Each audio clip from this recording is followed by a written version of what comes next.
സ്നേഹം നിറഞ്ഞവരെ, ഈശോ മിശിഹായ്ക്ക് സ്തുതിയായിരിക്കട്ടെ. Save family save eternal life എന്ന നമ്മുടെ ഈ കൂട്ടായ്മയിൽ നിന്ന് എല്ലാവർക്കും സ്നേഹവന്ദനം.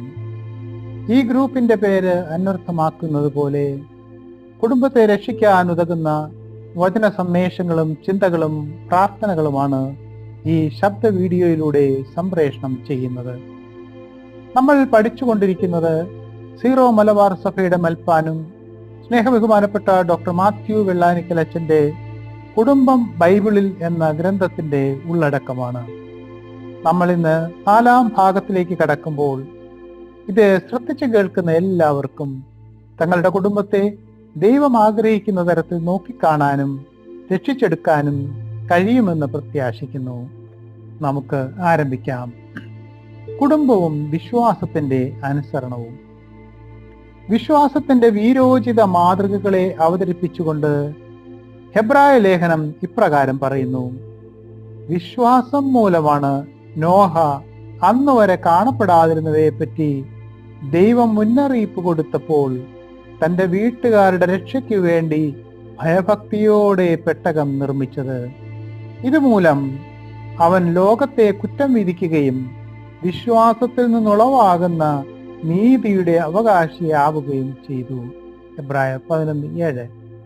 ഇവിടെ നീതി എന്ന് പറയുന്നത് വെറും സാൻമാർഗിക അർത്ഥത്തിൽ മാത്രമല്ല, ബൈബിൾ പരമായ പൂർണ്ണമായ അർത്ഥത്തിലാണ്. ദൈവത്തോടും മനുഷ്യരോടും അർഹിക്കുന്ന വിധത്തിൽ ശരിയായ ബന്ധം പുലർത്തുന്നതാണ് നീതി. പഴയ നിയമ പശ്ചാത്തലത്തിൽ നീതി എന്നതുകൊണ്ട് വിശുദ്ധി എന്നാണ് അർത്ഥമാക്കുന്നത്. ദൈവത്തിന്റെ ദൃഷ്ടിയിൽ ഏറ്റവും സ്വീകാര്യമായതും അവിടുത്തെ പ്രത്യേക സംരക്ഷണം ലഭിക്കുന്നതുമാണ് നീതി പുലർത്തുന്ന കുടുംബം. ഇപ്രകാരം നീതി പുലർത്തുന്ന കുടുംബമായി തീരണമെങ്കിൽ കുടുംബാംഗങ്ങൾ വിശ്വാസത്തിന്റെ അനുസരണം അഭ്യസിക്കണം.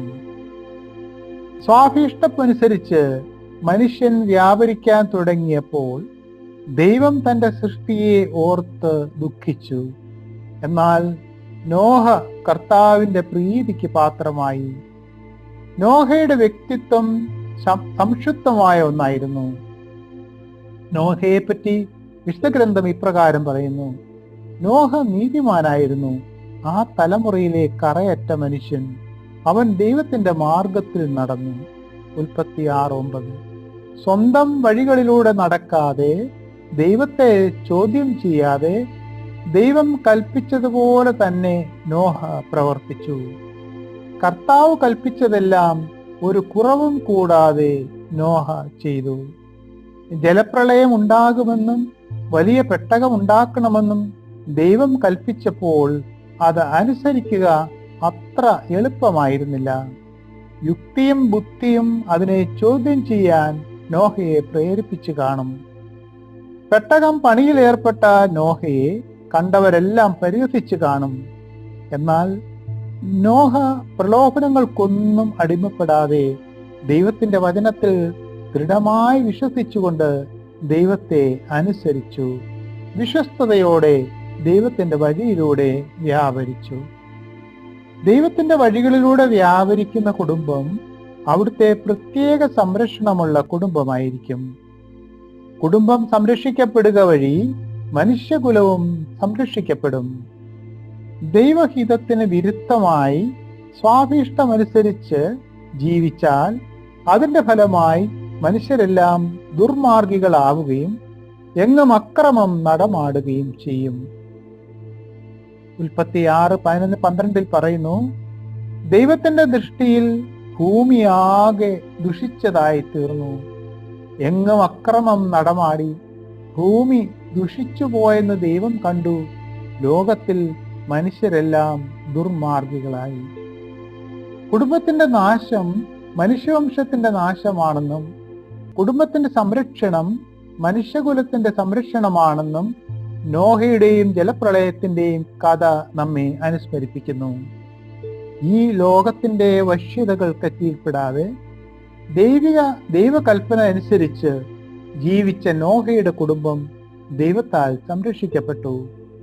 ദൈവം പറഞ്ഞു, ആകാശത്തിന് കീഴെ ജീവശ്വാസമുള്ള എല്ലാ ജഡവും ഞാൻ നശിപ്പിക്കും.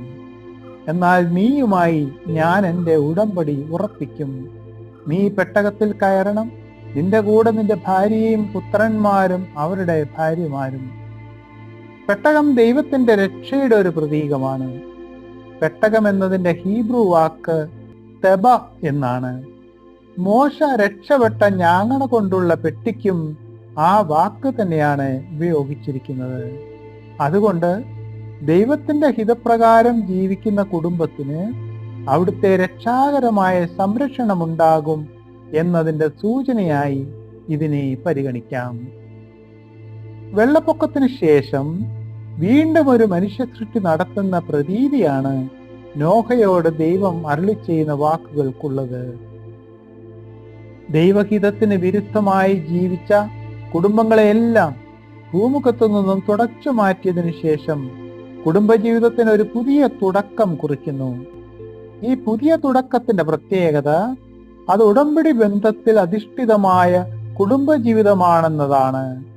നോഹയോടും പുത്രന്മാരോടും ദൈവം വീണ്ടും അരുളി ചെയ്തു, നിങ്ങളോടും നിങ്ങളുടെ സന്തതികളോടും ഞാനിതാ ഒരു ഉടമ്പടി ചെയ്യുന്നു. പ്രളയത്തിന്റെ ആരംഭത്തിൽ നോഹയ്ക്ക് നൽകിയ വാഗ്ദാനം ദൈവം ഇവിടെ പൂർത്തിയാക്കുകയാണ്. ഈ ഉടമ്പടിക്ക് 2 പ്രത്യേകതകളുണ്ട്. ഒന്ന്, ഉടമ്പടി നിരുപാധികമാണ്. മനുഷ്യന്റെ ഭാഗത്തുനിന്ന് യാതൊരു വ്യവസ്ഥയും ആവശ്യപ്പെടുന്നില്ല. 2, ഉടമ്പടി സാർവത്രികമാണ്. ഏതെങ്കിലും ഒരു മനുഷ്യനോ സമൂഹമോ മനുഷ്യവർഗം മുഴുവനുമോ അല്ല, സകല ജീവജാലങ്ങളുമാണ് ഉടമ്പടിയുടെ പങ്കാളികൾ. അടയാളമായി ദൈവം നൽകുന്ന മഴവില്ല് ഉടമ്പടിയുടെ സാർവത്രിക സ്വഭാവം എടുത്തു കാട്ടുന്നു. മഴവില്ല് ഉടമ്പടിയെക്കുറിച്ച് ദൈവത്തെ അനുസ്മരിക്കും എന്ന പ്രസ്താവന പ്രത്യേക ശ്രദ്ധയർഹിക്കുന്നു. ദൈവം നോഹയെ ഓർമ്മിച്ചപ്പോഴാണ് പ്രളയത്തിന് അന്ത്യം കുറിച്ചത്. ദൈവം ഓർമ്മിക്കും എന്നത് ദൈവം നൽകുന്ന രക്ഷയെക്കുറിച്ചുള്ള ഉറപ്പാണ്. ഏതെങ്കിലും കാരണവശാൽ ദൈവത്തിൽ നിന്ന് അകന്നു പോയാലും മാനസാന്തരപ്പെട്ട് ദൈവസ്നേഹത്തിലേക്ക് തിരിഞ്ഞ് ദൈവവുമായും പരസ്പരവും അനുരഞ്ജനപ്പെടുവാനുള്ള സാധ്യത ഉടമ്പടി ഉറപ്പാക്കുന്നു. കുടുംബം ഉടമ്പടി ബന്ധമാണെന്നും ദൈവത്തിന്റെ വ്യവസ്ഥയില്ലാത്ത സ്നേഹം പങ്കുവെക്കുന്ന ദമ്പതികൾക്ക് മാത്രമേ പവിത്രവും രക്ഷാകരവുമായ ഉടമ്പടി ബന്ധമായി കുടുംബത്തെ കെട്ടിപ്പടുക്കുവാൻ കഴിയൂ എന്നും ഇത് വ്യക്തമാക്കുന്നു. കുടുംബത്തിൽ പുലരേണ്ട നീതി വിശ്വാസത്തിൽ നിന്നുളവാകുന്ന നീതിയാണ്. കുടുംബജീവിതത്തിൽ വിശ്വാസത്തിൽ നിന്നും വ്യതിചലിക്കാനുള്ള പ്രലോഭനങ്ങൾ ഉണ്ടാകാം. നോഹ മദ്യാസക്തിക്ക് അടിമയായപ്പോൾ കുടുംബത്തിൽ ധർമ്മച്യുതി ഉണ്ടായി. വീഞ്ഞു കുടിച്ച് മത്തനായി നോഹ കൂടാരത്തിൽ നഗ്നനായി കിടന്നു. മകൻ പിതാവിനെ അവഹേളിക്കുന്നതിനും പിതാവ് മകനെ ശപിക്കുന്നതിനുമൊക്കെ ഇത് കാരണമായി. ഇന്നും കുടുംബങ്ങളെ തകർക്കുന്ന തിന്മയാണ് മദ്യത്തിന്റെയും മറ്റ് ലഹരി പദാർത്ഥങ്ങളുടെയും ഉപയോഗം. നീതിമാനായി നോഹ ധാർമ്മികമായി അധപ്പതിക്കുന്നതിനും കുടുംബത്തിൽ അന്തഃഛിദ്രമുണ്ടാകുന്നതിനും കാരണമായത് ഇത്തരം സാഹചര്യങ്ങൾക്കെതിരെ ജാഗ്രത പുലർത്താത്തതാണ്. ജാഗ്രത പുലർത്തുന്ന ജീവിതം എന്നതുകൊണ്ട് ഉദ്ദേശിക്കുന്നത് ദൈവ സാന്നിധ്യത്തിലേക്ക് ഉണർന്നിരിക്കുന്ന ജീവിതം എന്നാണ്. ഈ ഉണർവ് നൽകുന്നത് പ്രാർത്ഥനയാണ്. അതുകൊണ്ട് പ്രാർത്ഥനാ ജീവിതത്തിലൂടെ കുടുംബാംഗങ്ങൾ ദൈവ സാന്നിധ്യത്തിലേക്കുള്ള ഉണർവോടെ ജീവിച്ചെങ്കിൽ മാത്രമേ വിശ്വാസത്തിൽ നിന്നുളവാകുന്ന നീതി പുലർത്തുന്ന കുടുംബജീവിതം സാധ്യമാകൂ. പ്രിയമുള്ളവരെ, അടുത്ത ആഴ്ച വീണ്ടും നമ്മുടെ ഈ പഠനം തുടരാൻ ദൈവം നമ്മളെ എല്ലാം അനുഗ്രഹിക്കട്ടെ എന്ന് പ്രാർത്ഥിച്ചുകൊണ്ട് ഇന്നത്തെ ഈ സംപ്രേഷണം ഇവിടെ നിർത്തട്ടെ. ദൈവത്തിന് സ്തുതി.